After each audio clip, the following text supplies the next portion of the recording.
Hey folks, it's time for our Wednesday topic of the week. This one's heating up faster than a fresh pile of greens and browns in the Vegas sun.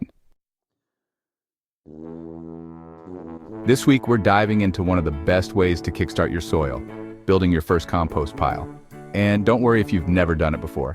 Composting is just nature's way of recycling. You're not only reducing waste, you're building nutrient-rich goodness for your plants while feeding billions of helpful microbes. So let's get into it. First up, the basics. Composting is all about balance. Think of it like making lasagna for your soil. You need the right layers.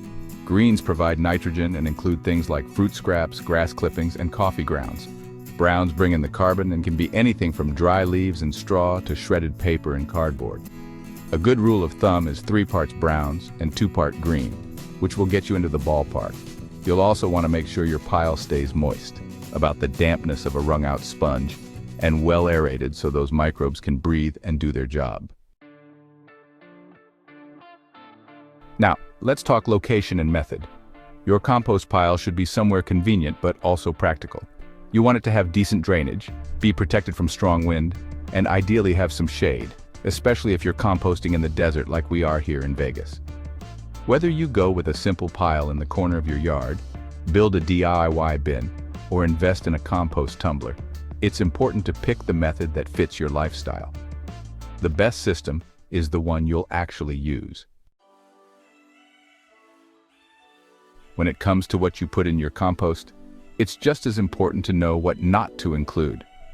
You can toss in most plant-based kitchen scraps, eggshells, shredded paper, coffee grounds and filters, and garden clippings. But skip the meat, dairy, oils, and anything synthetic or chemically treated.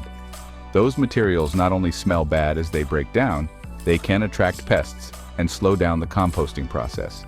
And here's a tip: the smaller your scraps, the faster they break down. So chop things up when you can. It's like pre-chewing for the microbes.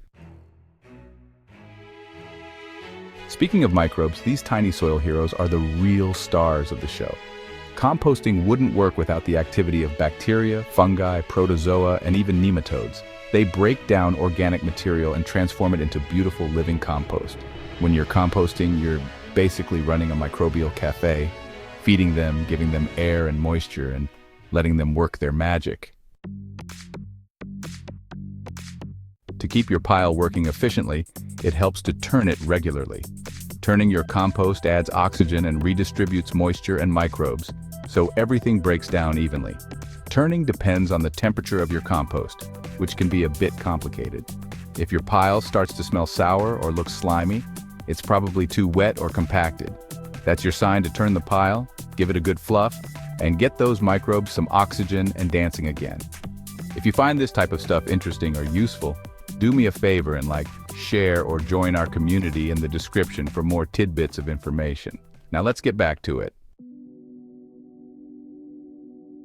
Now, what does a healthy compost pile look like? Ideally, it should smell earthy, like a forest after rain.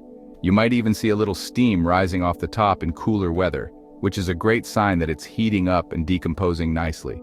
Over time, the pile should shrink in size as the materials break down and transform into a rich, dark, crumbly substance that looks a lot like soil. It will also naturally come down in temperature. That's what you want right there. Before we wrap up, let's talk about a few common composting mistakes and how to fix them. If your pile's too wet, do not mix in more browns like shredded cardboard or dry leaves. Turn the pile to add more oxygen to dry it out. If it's too dry, add a bit of water. Misting the pile is better than showering it with water. Bad smells usually mean not enough air. So mix it up and let it breathe. And if pests show up, double-check that you're not adding any meats, dairy, or oily foods. Most issues are quick fixes and part of the learning curve. Composting is forgiving. You just have to listen to what the pile is telling you. That's it for this week. Thanks for watching, and we'll see y'all next week. Until then, keep that pile cooking and those microbes munching.